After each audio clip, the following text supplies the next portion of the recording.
lalu, sebuah pesan berantai tentang hujan buatan heboh di media sosial. Pesan itu berisi ajakan kepada halayak untuk membuat air di dalam ember yang dilarutkan dengan garam. Satu ember air garam ini dibiarkan menguap di luar rumah pada jam 11 pagi hingga jam 1 siang.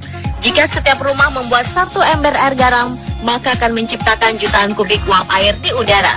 Kabarnya hal ini bisa mendatangkan hujan di daerah hutan yang terbakar. Pesan ini sukses mempengaruhi masyarakat, bahkan tak hanya masyarakat di daerah sekitar lokasi hutan yang terbakar saja, tetapi juga masyarakat di Pulau Jawa dan kota-kota tidak terkena imbas kebakaran hutan. Mereka melakukan ini sebagai bentuk dukungan moral bagi warga yang menderita akibat kepungan asap. Badan Pengkajian dan Penerapan Teknologi langsung memberi suara terkait dengan pesan berantai ini. Meskipun memuji tindakan solidaritas, peneliti meteorologi tropis BPPT Tru Handoko Seto mengungkapkan bahwa terjadinya hujan ternyata tidak sesederhana yang dipaparkan di pesan berantai. Perlu beberapa persyaratan lainnya agar terbentuk awan hujan.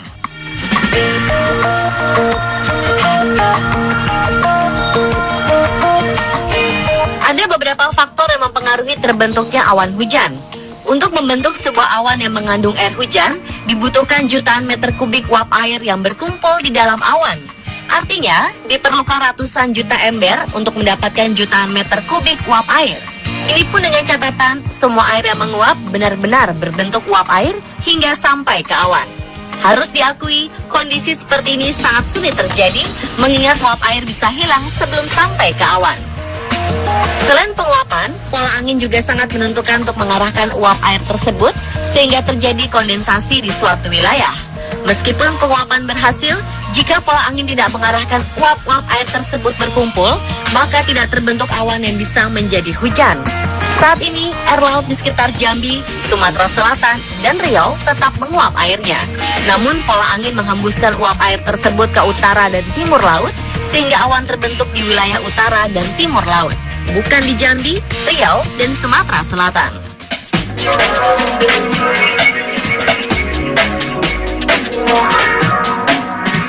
Kita bisa menciptakan hujan buatan dengan cara memancing awan menurunkan hujan. Cara ini pertama kali ditemukan oleh Vincent Schaeffer dan Irving Langmuir. Konsep kedua ilmuwan ini kemudian dikembangkan oleh Bernard Vanegas pada 1947. Proses pemancingan hujan dengan menggunakan awan sering disebut proses penyemaian pada awan. Sebelum menyemai, kita juga harus meneliti jenis awan yang cocok untuk disemai. Awan jenis cumulus adalah awan yang tepat untuk menurunkan hujan. Setelah menemukan awan yang tepat, pesawat akan membawa bubuk khusus yang akan ditebar ke awan. Bubuk khusus ini terdiri dari perak iodida yang berfungsi membentuk es, garam dapur, atau natrium klorida, dan urea. Ketika menyemai atau menyebar bibit hujan, harus diperhatikan pula arah angin, kelembapan, dan tekanan udara. Fungsi dari faktor-faktor ini adalah agar lokasi turunnya hujan menjadi tepat sasaran. Inilah yang sedang dilakukan oleh pemerintah di daerah-daerah yang dikepung oleh asap. Mengenai biaya proses pembentukan hujan buatan ini membutuhkan biaya yang sangat mahal. Karena itu perlu pengamatan yang serius untuk mendapatkan pengukuran yang tepat agar target hujan buatannya tidak salah.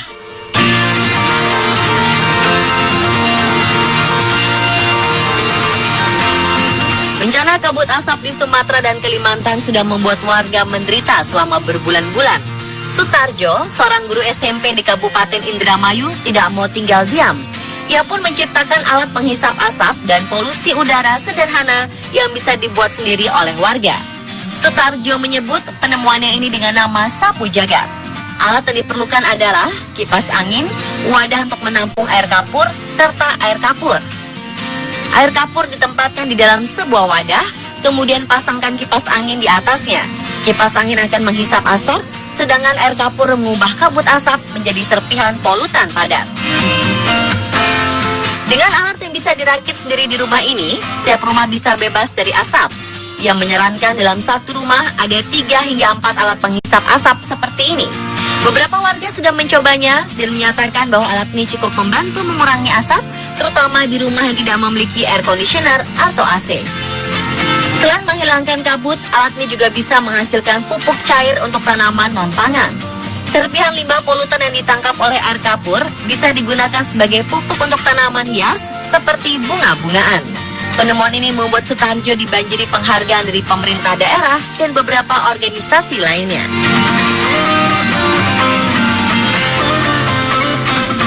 Bencana kabut asap telah membuat saudara-saudara kita menderita.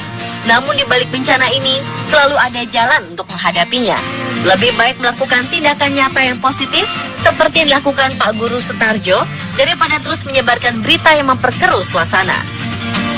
Stop complaining and start taking action.